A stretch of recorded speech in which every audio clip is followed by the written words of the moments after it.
Welcome to Mystery Date. This show was created first and foremost for entertainment purposes. While we do our best to research our topics, nothing discussed on this show should be taken as absolute fact. Opinions, theories, and interpretations are just that. Listener judgment is encouraged. When you hear Amityville horror, most people think of ghosts. Red eyes in windows, a family fleeing their home in the middle of the night. One of the most famous haunted houses in America. But none of that came first. Before the books, before the movies, before paranormal investigators ever stepped inside the house, 6 people were murdered in their sleep. On November 13th, 1974, inside a quiet suburban home at 112 Ocean Avenue in Amityville, New York, an entire family was shot to death in their beds. There were no screams, no signs of struggle, and no neighbors reporting gunshots. Just silence and one surviving son left behind. His name was Ronald DeFeo Jr., known to everyone as Butch. By the end of that day, he would confess to the murders. By the end of the following year, he would be convicted and sentenced to 6 consecutive life terms. But the story wouldn't end there. This episode isn't about ghosts or hauntings. It's about violence, control, and a crime so disturbing that it still resists simple explanations. Because before Amityville became one of the most famous hauntings in American history, it was something far more real. It was a murder scene. I'm Christian. I'm Kate. Welcome to Mystery Date.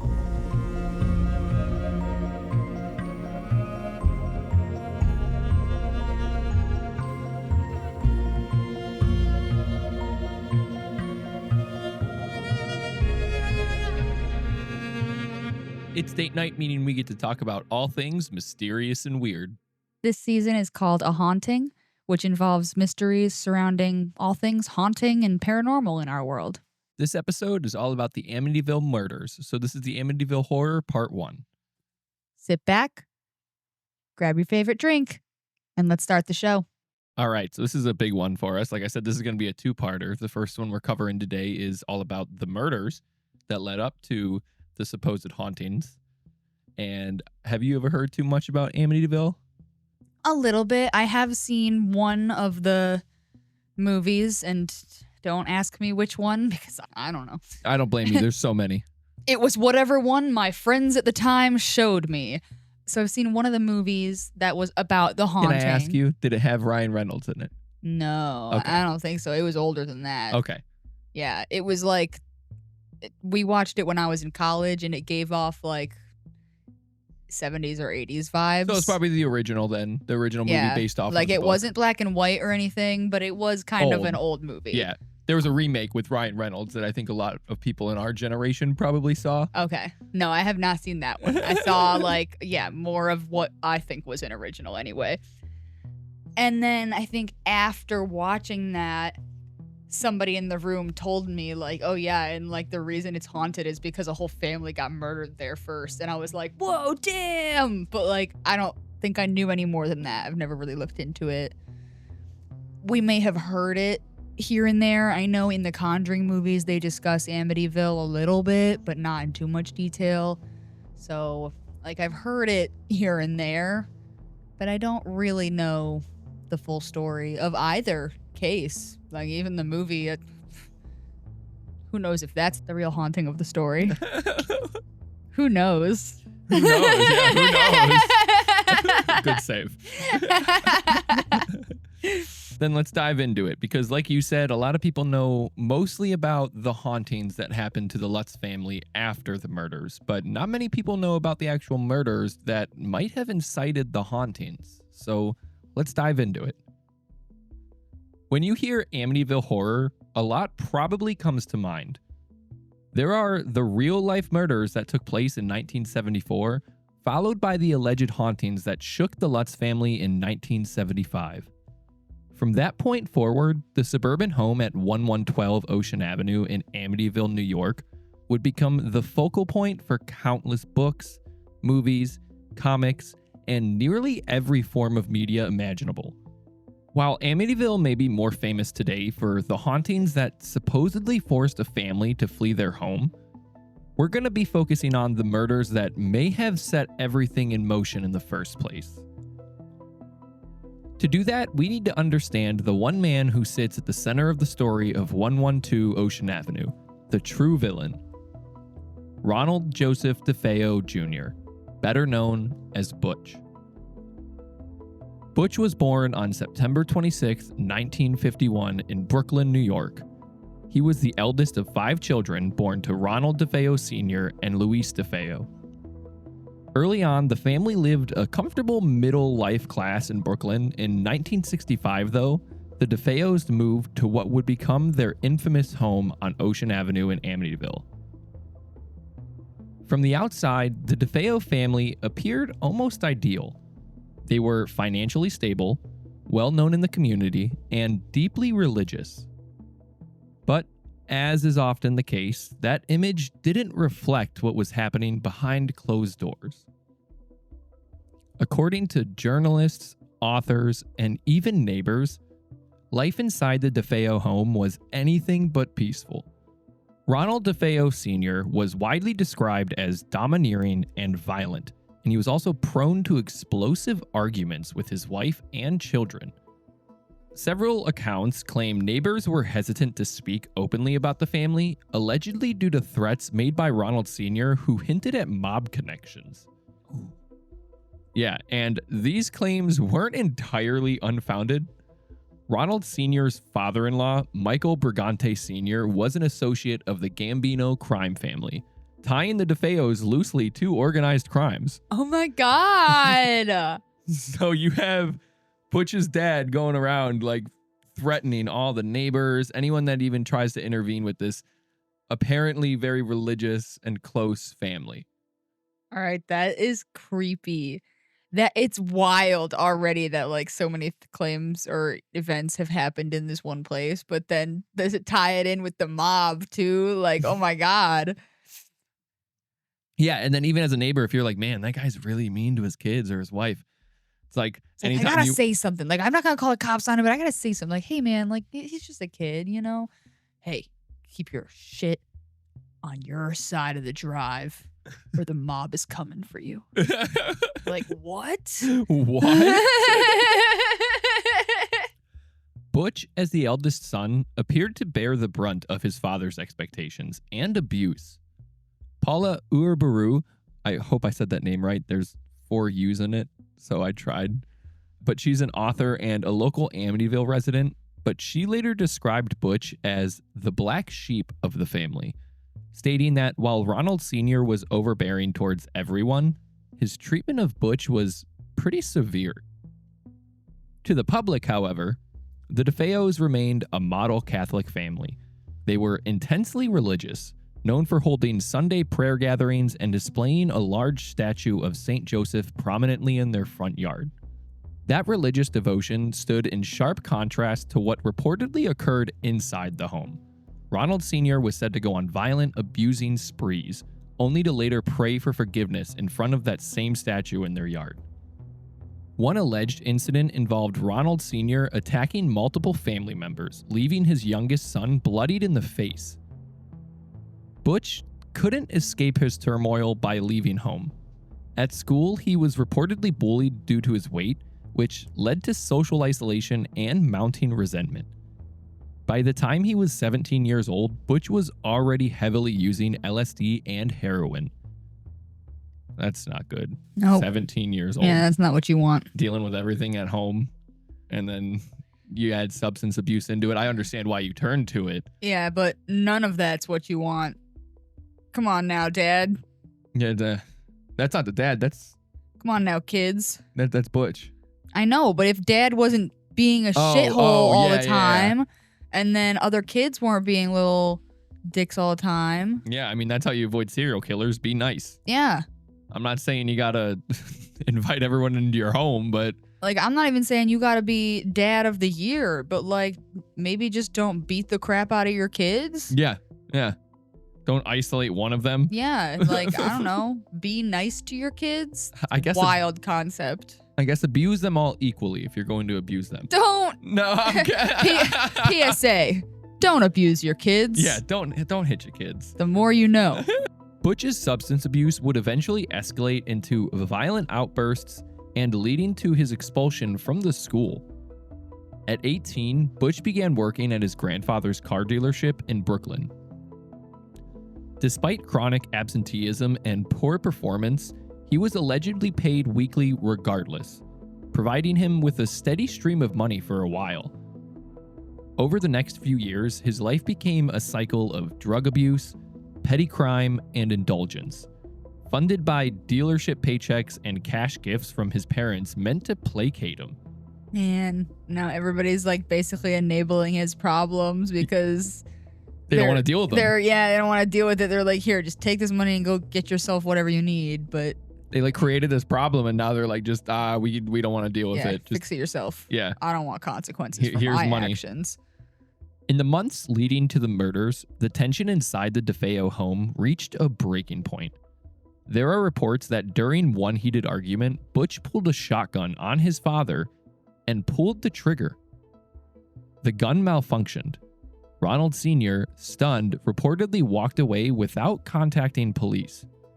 Around this same time, there were allegations that Butch threatened a close friend with a rifle during a hunting trip. So it's all showing that he's becoming pretty unstable. Yeah, he's getting a little unhinged, getting violent, getting threatening. That's like a classic sign, too, turning on the... I know maybe Ronald Sr. isn't the best guy. All of these are a lot of allegations, too. I mean, these were put together by authors and reporters that tried to piece together what really happened, because when we get to the actual investigation and the trial, you'll see that Butch might not be a reliable narrator. Which, of course, makes sense, too. I mean, he's got to have a load of PTSD, which messes with your memory.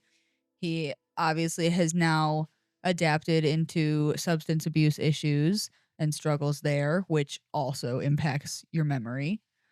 And now he's becoming violent and making bad decisions and murdering people. That's got to weigh on your conscience and probably affect your memory to a point to try to protect you from those feelings of guilt and grief.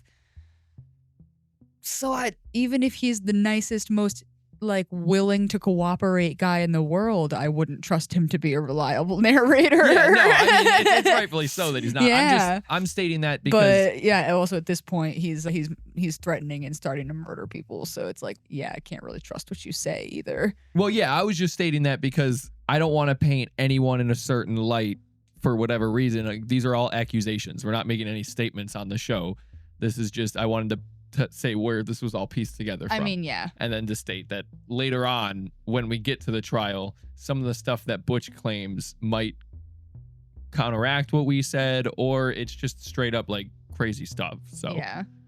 I mean, yeah, at the end of the day, it's not like there were little surveillance cameras hidden all over their household to capture what happened inside the house every day, all day. Exactly. You can only go off of what people are saying or what people think they heard or saw.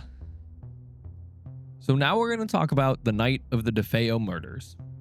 By all accounts, the DeFeo household at 112 Ocean Avenue settled into a quiet routine on the night of November 12, 1974. The family had returned home, the house lights were turned off, and the occupants went to their bedrooms. There is no verified evidence of arguments, disturbances, or unusual activity reported by neighbors that evening. Ocean Avenue, a residential waterfront street, remained calm throughout the night. Investigators believe that the murders occurred sometime between 3 and 3:30 a.m. This estimate was based on medical examinations, later statements, and the absence of activity in the home after that hour. Most of the house was dark and silent. Doors were closed, and the family members were asleep in their beds. Police concluded that Ronald DeFeo Jr. was awake during this time. Whether due to drug use, insomnia, or agitation, investigators do not claim certainty, but they agree he was not asleep in the way that the rest of the household was. At some point shortly after 3 a.m., DeFeo retrieved a .35 caliber Marlin rifle, a weapon he owned and was familiar with. the same weapon that he supposedly threatened the neighbor with on that hunting trip. The first victims were Ronald DeFeo Sr. and Luis DeFeo, located in the master bedroom on the second floor. Investigators believe that DeFeo Jr. entered the room quietly and fired one shot into his father and then another into his mother. Both victims were found lying face down, shot once with no defensive wounds and no evidence that they had awakened or attempted to flee.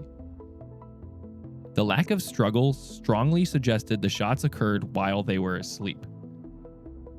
From there, investigators believe DeFeo Jr. moved through the house systematically. He entered the bedroom of Dawn DeFeo, who was 18 at the time, and shot her once while she laid in the bed. Dawn was also found face down.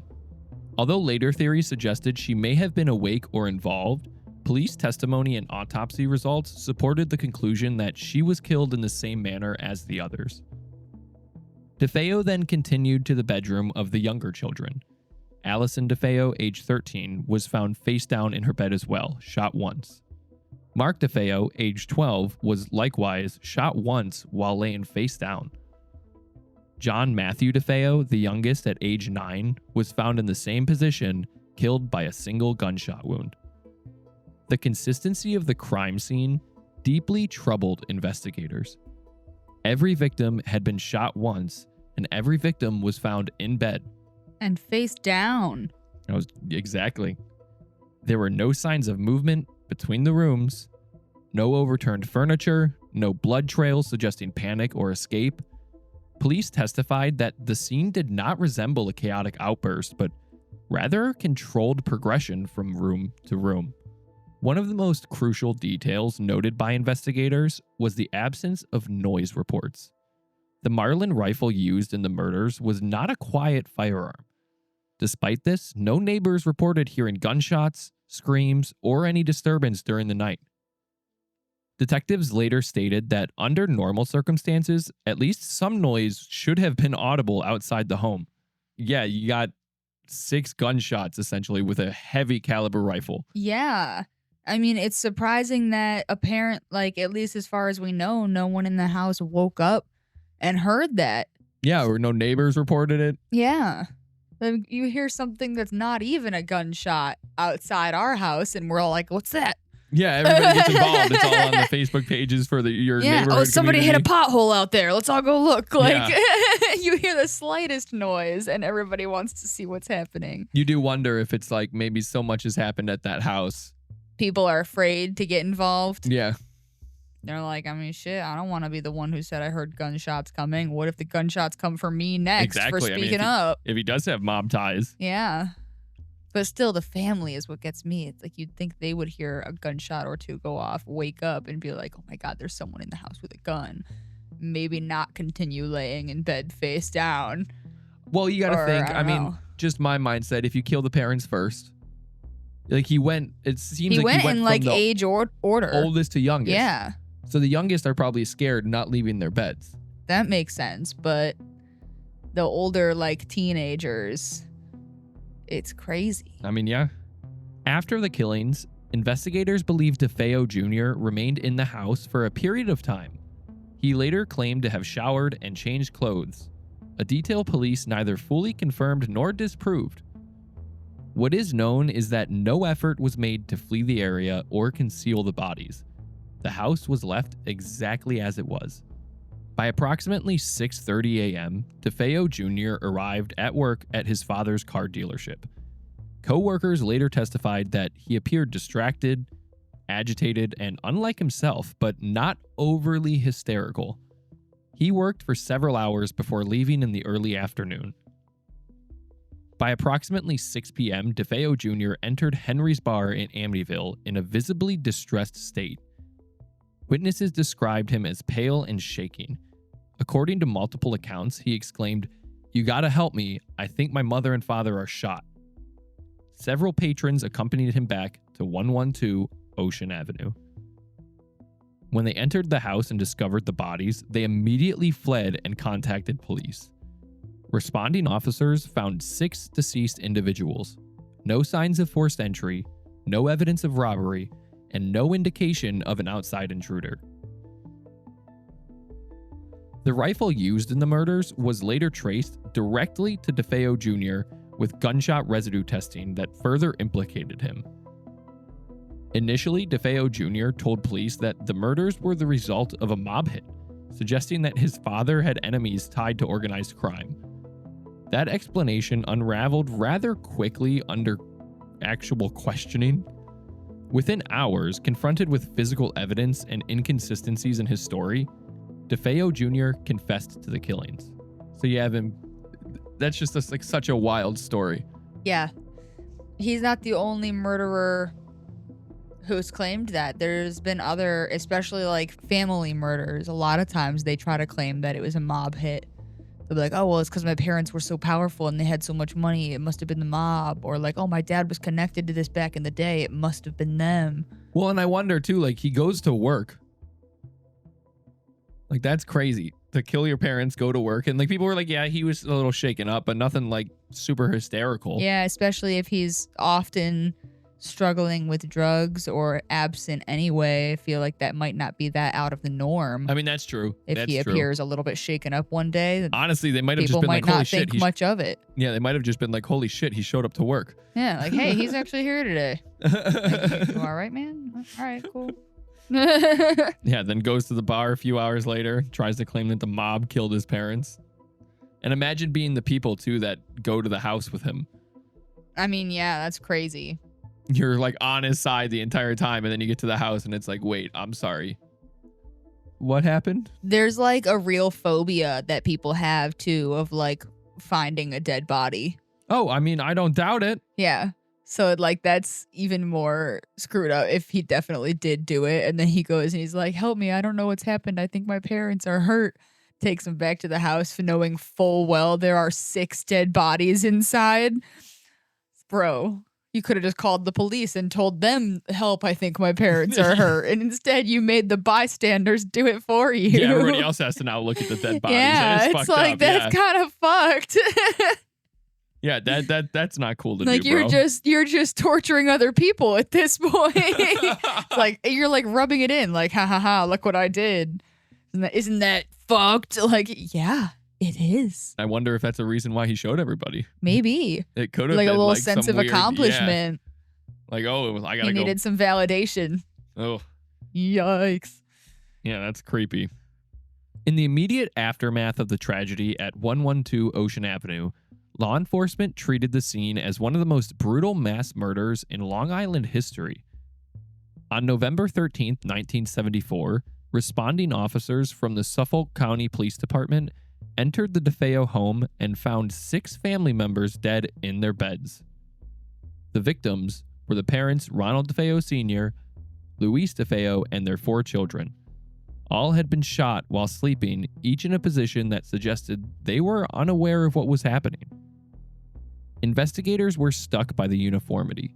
Each body was found laying face down in the bed in which they had been resting, a detail that immediately raised questions about how such a crime could occur with no sign of struggle or resistance. Police quickly identified Ronald Butch DeFeo Jr., the 23-year-old eldest son, as the only surviving family member in the house and the prime suspect.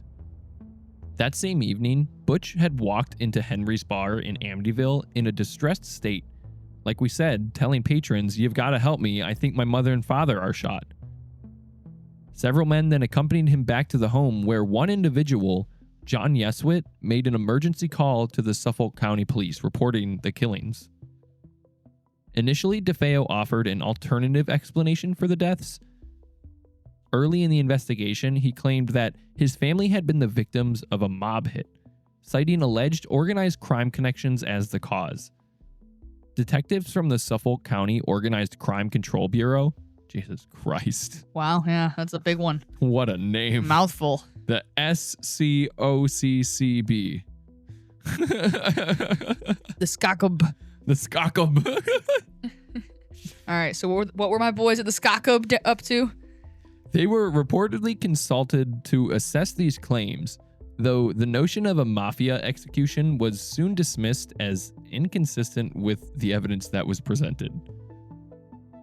As detectives examined the crime scenes more closely, physical evidence began to contradict DeFeo's initial alibi. Empty boxes for a recently purchased .35 caliber Marlin rifle were found in his room, and a ballistics analysis tied that weapon to the wounds on the victims. What an idiot. I'm not saying that he should have murdered better, but Like, if you're gonna be a serial killer, what an idiot. you gotta at least try to cover your tracks better than that. I mean, I'm glad they're idiots. They get themselves caught. Yeah, good job. Keep it up, boys. Keep up being stupid so we can put more of you in jail. Experts determined that all 6 deaths were caused by rifle shots delivered at close range, and the lack of defensive injuries reinforced the conclusion that the victims were asleep when they were shot. Even with a loud firearm involved, neighbors reported hearing little beyond the family dog barking, a detail that investigators found puzzling but did not factor directly into the legal case. By the next day, detectives had confronted DeFeo with the inconsistency between his statements and physical evidence. Under questioning, he eventually confessed to killing his parents and siblings in the early morning hours, telling authorities that once I started, I just couldn't stop. A remark reported by investigators and later media accounts. Though DeFeo would offer different explanations over time, including claims that voices in the house held him, prosecutors and medical experts found enough evidence to reject insanity defenses. The trial of Ronald DeFeo Jr. began on October 14, 1975, nearly a year after the murders. In court, his attorney pursued an insanity defense supported by psychological testimony that pointed to drug use and claimed impaired mental state. However, the prosecution's experts maintained that DeFeo understood his actions and had acted with intent. After a trial lasting several weeks, a Suffolk County jury convicted him on 6 counts of second-degree murder. Second degree, not first degree?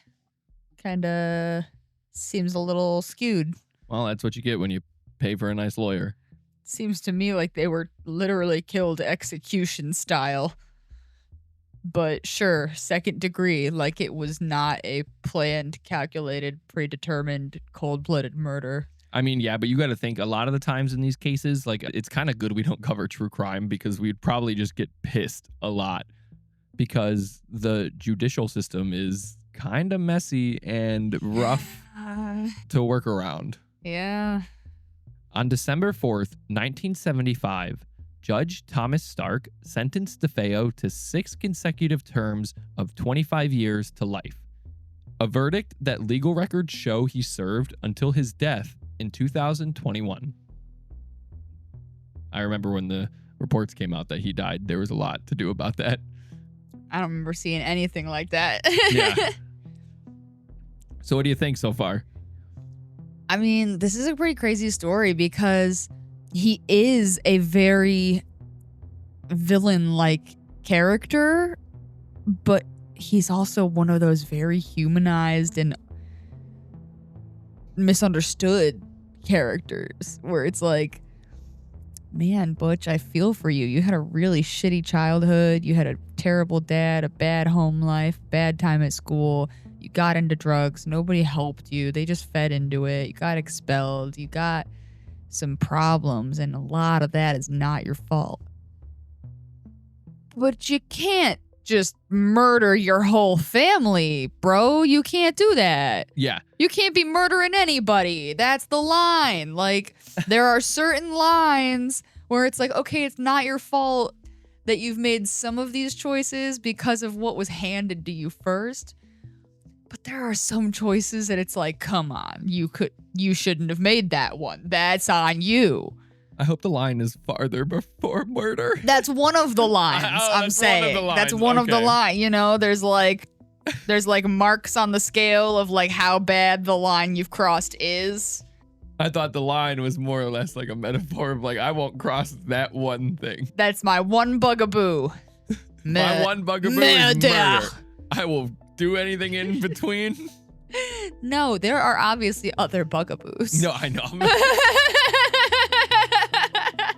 There are other lines. Murder is not the only uncrossable line. Murder's just up there. It's a pretty bad one. It's a pretty bad one that makes a good example for this conversation. You can't cross that line, bro. You got into drugs. That's a line that's like, okay, you can come back from that, though. You can't come back from murder. No. Like they say in a really good podcast that if you like more true crime, check out, and it's called Morbid. I'm sure, honestly, if you're listening to this, you've listened to them before. Big shout out to them, but they always say you can feel bad for the child version of the serial killer, but it doesn't excuse what they did later on in life. Exactly. That's what I'm saying. I'm like, look, certain choices you've made are understandable and you could have come back from that, but then you chose not to come back and to take it further and worse, and that is on you. Yes, that's where that part's not condemnable or understandable. Yeah. Okay. So 2 PSAs so far. Don't abuse your kids and don't murder your family. I mean, those are 2 good lines. Yeah. Simple stuff, guys. There's not it's not rocket science of like how to be a generally nice person. You can figure it out. Just don't be abusing and trying to kill people. I also we didn't really talk about it too much in the storytelling because honestly, it doesn't come up that much. But I do just want to point out that he did claim at one point to hear voices telling him to do this. Which could mean a few things. Option A, he's just making that up to find any excuse he can now to get out of this. Option B, he heard the voices of ghosts that were already haunting that property. Option C, he was either born schizophrenic or being involved with so many drugs has now led to a schizophrenic or schizo-adjacent disorder where that is the result. And I think that's it. I think those are the options here. No, I was waiting for another one. But yeah, no, I think that's it. What do you think it is? Well, I want to say it was already haunted. There was ghosts there telling him to become a murderer, to send them more souls to feed on or some demonic shit like that, right? Because that makes a better story. And then it makes the haunting part of this story later more worth it. But the skeptic and very realist person in me is like, well, it's either the first or the third one. He either is just making it up or he's done a little bit too much LSD and heroin and now his brain is short-circuiting a little bit here and there and he's confused. That seems a lot more plausible than the idea that ghosts are already there. Yeah. And telling him to kill his family. Yeah. Especially, like, who knows what the hell was in the drugs that he was taking at the time. Oh, yeah. I know it said to be LSD and heroin, but who knows what else he may or may not have been adding to that, or what the quality of those things were like, or how often or how much he was doing them. Yeah, that could definitely influence your mental behavior and your mindset. Yeah. I mean, that'll permanently alter your brain. Yeah. So you can literally, like, it can rewire shit, it can break stuff, and then now you have schizophrenia, and you never did before, but that's part of it. So stay away from drugs. That's our PSA number 3. All right. No abusing kids, no killing families, no drugs. No hard drugs. No hard drugs. You can smoke weed. Nobody cares. Like, just be chill, baby. Just be cool. Just cool, baby, damn. Just be cool, baby, damn. Like, just do no harm. Don't do harmful drugs. The murders at 112 Ocean Avenue were real. 6 people were killed in their beds. The crime was investigated, prosecuted, and legally resolved. From the standpoint of law enforcement, the case ended in 1975 with the conviction of Ronald DeFeo Jr. and 6 consecutive life sentences. The files were closed, the evidence was cataloged, and the house was emptied. Whatever questions remained about the silence of that night or the positioning of the bodies were left to the margins, unanswered but officially irrelevant. What remained was a home marked by violence, a house where an entire family had been murdered while they slept, a place that sat quietly on a suburban street waiting for new owners to turn the lights back on. Just over a year later, that happened. In December 1975, the house at 112 Ocean Avenue was purchased at a steep discount by George and Kathy Lutz. They had moved in with their 3 children, hoping to find their new family home. They knew about the DeFeo murders. They believed that they could live with the history. What they claimed followed them over the next 28 days would transform a solved crime into a cultural phenomenon. Voices, cold spots, visions, a presence that, according to the Lutz family, never left. But before we step into the world of hauntings, demonology, and best-selling horror, it's worth remembering one thing. The story of Amityville didn't begin with ghosts. It began with gunshots in the dark.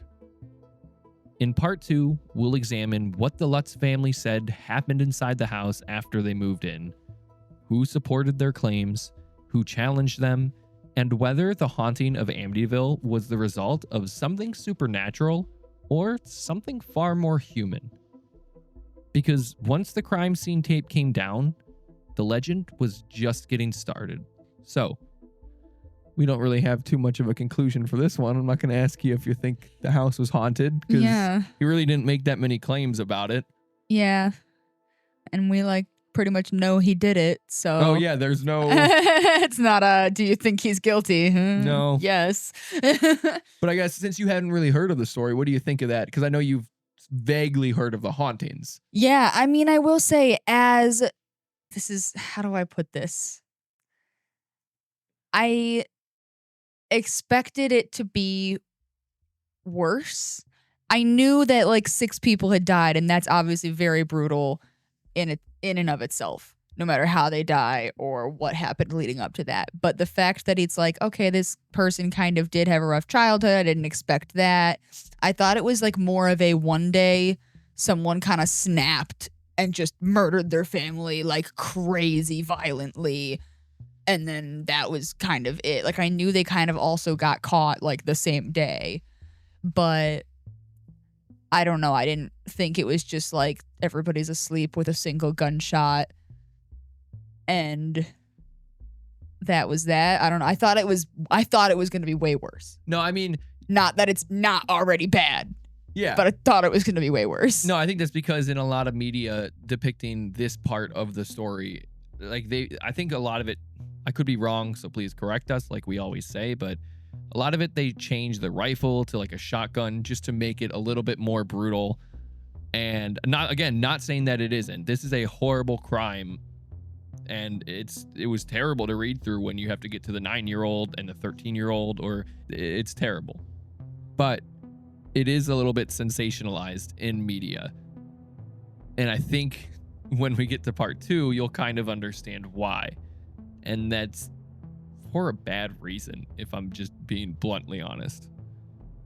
So that's it. That's the story of the murders, and that's part 1 of the Amityville horror or haunting. I couldn't really decide what the title is. You'll find out once it's published. Yeah.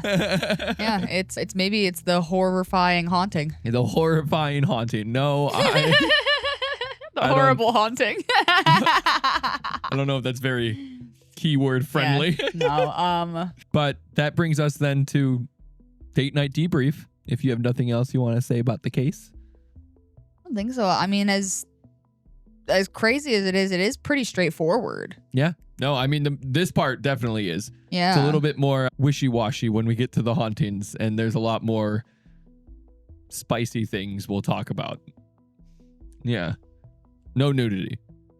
Spice. We're not smut writers here. I don't wanna what is that, sex bait you? So getting on to date night debrief then, I'll start with our question, which if you're new to the show, this is a time when you get to know us as the host and co-host. I guess we're both co-hosts. Yes. This is both of our shows. But a time where you get to know us and learn a bit more about our personalities or just some random facts that we might want to share. Yeah, and they're usually good date night questions too that you could use whether you're on a date with a new partner or you're hanging out with a friend, and like we do learn new things about each other, and we've been together for like more than half our lives. I don't remember before him. We were so young. So like, and I still learn new things sometimes. So. Yeah, it's great. If you're watching this with someone that you're dating or your friend or even your kids, some of these are pretty. I mean, yeah, even like your mom. If you are watching this with your kids, I'm sorry. I hope that they're at least like of age to hear some of the stuff we say. Yeah, I'm sorry. The question for today is, would you buy a house knowing a terrible murder had occurred there? Depends on the house. Well, have you seen the Amityville house? I don't know if I've seen the real one, actually. And it's in not Brooklyn. They came from Brooklyn. It's in Long Island, so. I mean, it really depends on like the house. It depends on the price. It depends on like, I don't know what the inside looks like. I don't know what it's like structurally. How much am I gonna have to put into this? Well, let's just say it's just like the Lutzes. Everything's pretty good. It's a move-in ready house. You're probably getting it for like 35% off market value, maybe even more. Ooh, today it looks even cuter. Yeah, well, they've updated it on the outside. They've done a lot to not. I'm sure it's very different. Yeah, they've done a lot to not be associated with this. They're like, it's just a house, people. 112 Ocean Avenue doesn't actually even exist anymore, I'm pretty sure. They changed the address of this house. That is hilarious, actually. I mean, yeah, I don't know about this house in particular. Like, it looks very nice. It looks cute. It looks really big. I would like to live in New York, but I don't know what the inside looks like, and I don't know how much it costs. And those are factors. But maybe, yeah, because I want to live in New York, and it's a big house. I was like, in this hypothetical, you have the money to buy the house. Okay, well then, yeah. And like, it's a steep discount. I ain't afraid of no ghost. Well, it's not a ghost necessarily. It's just the fact okay, that like, yeah, people. something sad happened here, and that is sad. Like, I'm not sentimental for that, but also, I mean, you got the house didn't cause that, and I need a place to live. I wonder how much you could. Well, no, that doesn't make any sense. I was gonna be like, if you could flip the house, but I don't think you'd have to wait years. I mean, to flip if that anything, house. if it's like, okay, this is the room where the murder happened, I'd be like, well, like maybe let's just make that the storage room then, and we won't like spend all of our time in there. We'll keep all the ghosts trapped into this one room. It's like maybe we don't make that our central living area, but how creepy would it be though if like you own that house and years later, like you have guests over and they don't even know about it. Like say this wasn't as big as the Amityville, and they're just like walking by that room and it's just all dark storage, and they come up to you later and they're like, hey, I heard like voices coming from there. Yeah, do you have like a radio on that you forgot about? And you're like, what? What? That's it. We all need to pack up and go right now.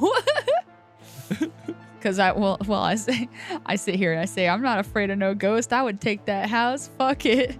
I'm also always the first one to yell at horror movie people for being like, it's a house. Fucking leave. Like, why are you staying with the ghost? I think in our last episode, it was either one of these episodes in this season, you did say that. You were like, just leave the house. It was the Enfield one, I think. Yeah. I'm like, at this point, the ghost owns the house, not you. Like, if you're being this tormented, just leave. The ghost owns the house.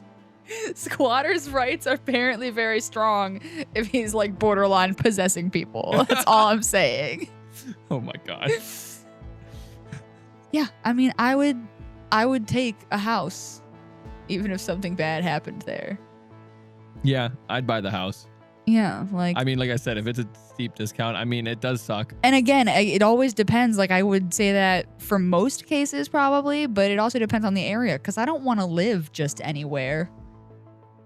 So if it's like a house that's somewhere that I'm like, I don't want to live there though, then. In this scenario, I was picturing like we're going to buy our house, and then just one of the houses that we liked ended up, they were like, hey, also, by the way, 6 this people thing were murdered. happened here. Yeah, I don't think I would let that stop me.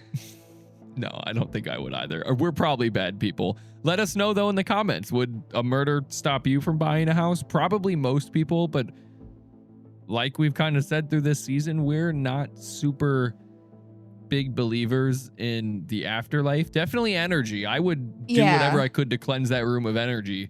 Yeah. But like, and here's my thing. Like, You can think what you want about me. I don't care. But like, I don't think it makes us bad people for not, like, it's not that we don't care that people got murdered. We just don't think that affects the house and we're still willing to live there.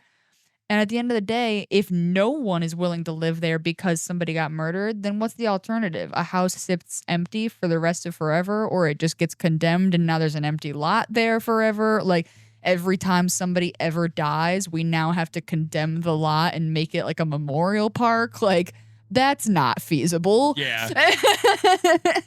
There's a lot of people here. Everybody needs a house. This planet is only so big. All right, so there we go. We would buy a murder house, for lack of better terms.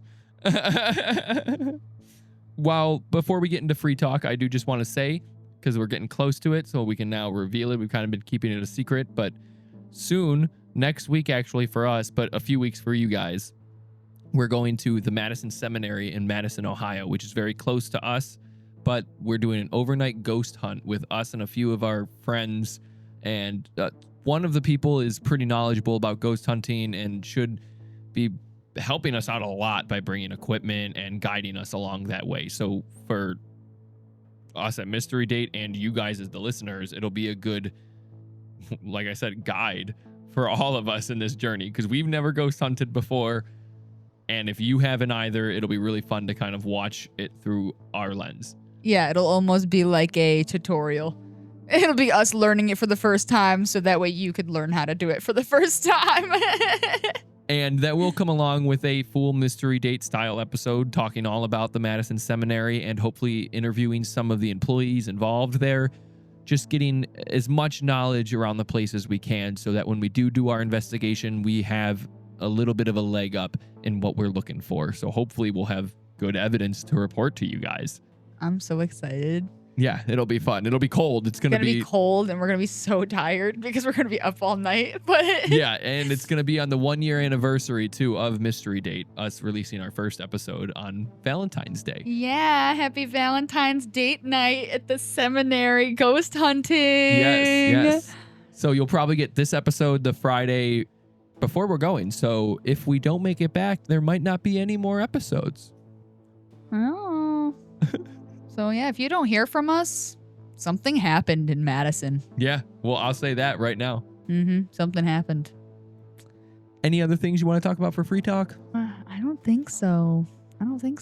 Ghost hunting, good date night idea. That is a good date night idea. There's a lot of places that offer pretty inexpensive ways to get in, especially for public tours. Private tours, it's a little bit of a different story, especially if you're kind of like media like we are. A lot of places charge you out the ass for it. Madison Seminary is great if you're from the northeastern Ohio area or even want to make the drive out here.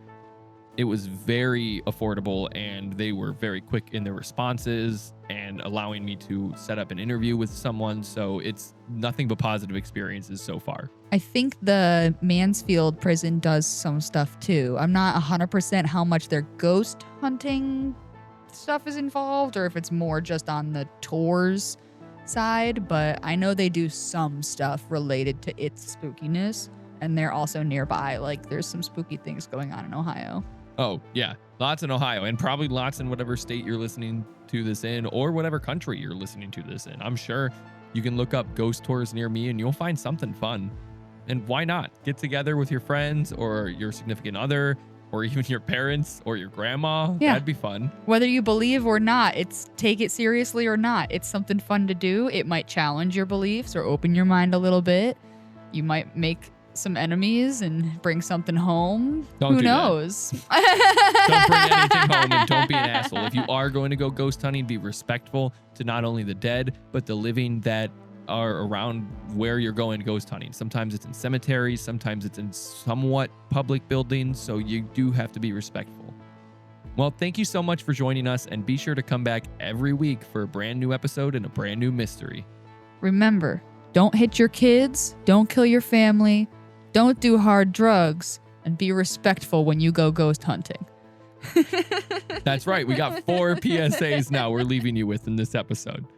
We hope you all enjoyed tonight's story, and don't forget that you can reach out to us. You can send us episode ideas or love letters, answer the date night debrief questions, give us your thoughts on the episode you've just heard, anything you want to share, really. We've got an email, mysterydatepodcast@gmail.com. We've got our DMs are open on all social media at Mystery Date Podcast.